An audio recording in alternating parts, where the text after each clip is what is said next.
Yikes, okay.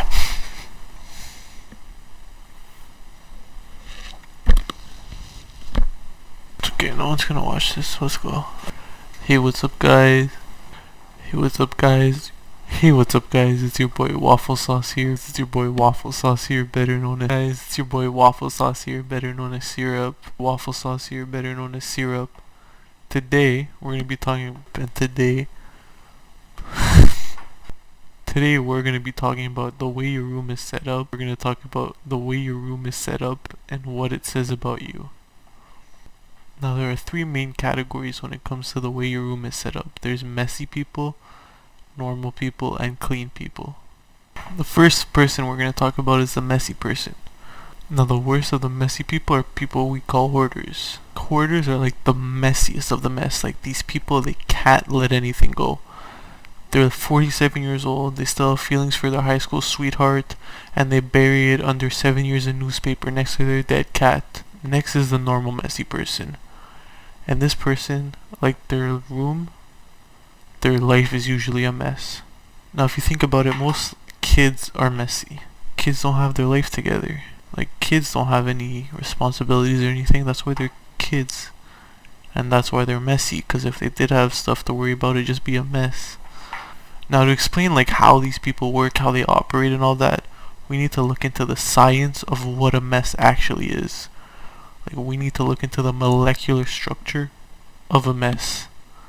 Like a mess is a collection of things that should have been cleaned up one by one, but is just left there, and over time these things pile up and become what we call in the scientific community a mess.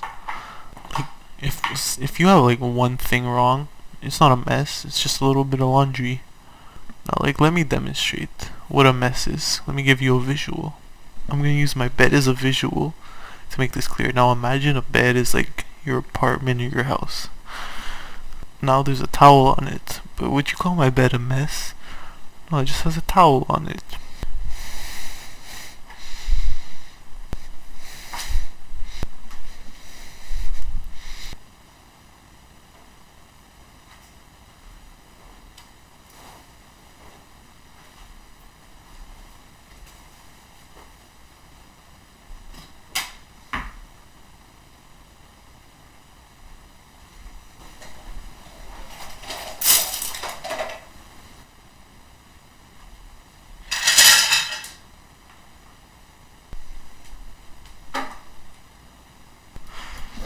See, now, as you guys can clearly see, this is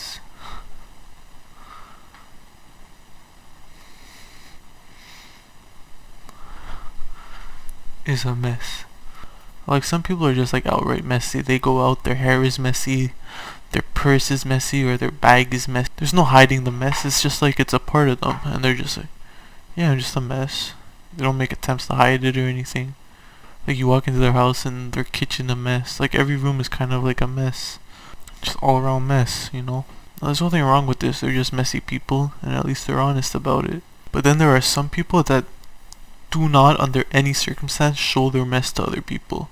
Like these people, their house is messy 99% of the time, it's never clean or anything, until they have guests coming over, and then they spend days just cleaning the house because they don't want their guests to see that they live in a messy house. Now, like this person is the person that has the appearance of someone who has everything together. You know, they go out in public, they look great, they act like everything's great, like, but in reality this person's life is like always falling apart. Like why do you think these celebrities have these like mental breakdowns out of nowhere? Just because they acted like everything was together, their house was clean, until one day there was too much trash to hide, then it all comes spilling out. While it's true that there are people that are like class is messy, and there are people that are generally messier than others, every person has a little bit of mess in them. Like most people have a part of their house that's messy. It's usually a garage or a spare closet or even just a drawer. Like it's that part of your living area that you don't know what to do with, and you just put all the stuff you don't know what to do with in it, like your junk, and this place over time becomes a mess. But you don't throw this stuff out because like you feel like you'll need it one day. It's like the part of the house that you don't show other people. Like when you go to someone's house, when was the last time you hung out in their garage? Like when you get a tour of the house, they might not even show you the garage, or they'll open the door and let you see what's inside. Like what I attribute this to in a person is a part of them that's a mess that either doesn't get cleaned up or can't get cleaned up. You can't let it go, you can't throw it away. But it's not something you really show to everyone, it's not something you put out there, and you don't really spend much time there. Like you only go to the garage when you need a certain tool from there. And you can notice this in people when you bring up like touchy topics. Like, what was your last relationship like? Oh, like, you know how relationships go. So what was your childhood like? You know, I was like a kid. Like a child. What did you have for lunch? Food and stuff? Like, you don't really get a tour of this. You just get like a brief summary. Now, on the other end of messy people are neat people. On the extreme of this, we have like neat freaks. We have the freaks. Like, this is the dude who keeps his cereal in alphabetical order. This is the dude whose books on his bookshelf are in order based on the third word of the 27th page. Like, bro, this dude is messed up because he lives in a fantasy world that he created in his head. Like, this dude can't eat avocados on Wednesday. There's like two life paths for this dude normally. Either he's socially awkward, like a nice guy who means no harm, or he's a serial killer. Honestly, it just depends on his childhood. Like, bro, think about it. Serial killers are very organized.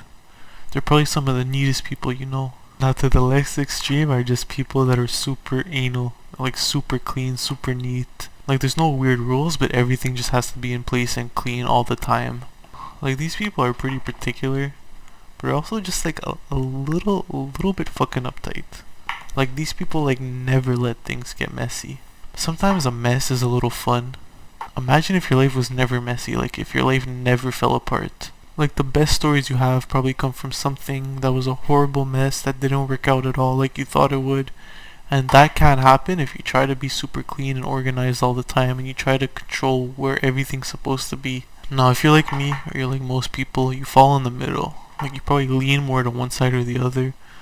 But like, really depends. Which means your room fluctuates between being clean and messy depending on how busy your life is, what you got going on at the time. Like, it also makes sense with your life. When you have a lot going on, it's hard to keep everything in order and clean. Like the same way it's hard to keep a huge house clean if you have a bunch of stuff and you always have parties going on and all that. When there's a lot of stuff going on, it's hard to keep stuff clean. That's why busy people have assistants and people that manage certain things for them, because there's just too many things to keep in order. Like, if you got nothing going on and you make minimum wage, you don't need an accountant. Like, if you can't keep your small apartment clean, maybe it's not time to move into a duplex for you yet. If you struggle with your responsibilities given to you by your manager at Target, maybe you're not in the best situation to start a company, you know? The thing is, you gotta learn how to keep little stuff organized and then just get more shit. Like, why do you think your room is probably so clean during the quarantine? It's because you don't have anything else to do. So, like, it's not hard to keep everything organized when you don't have anything going on, really. Like, you might as well subscribe, because when I have like 10 million subscribers, you're gonna be like one of those people in the comments like, yo, I was there when he had 4,000 subscribers. So just subscribe.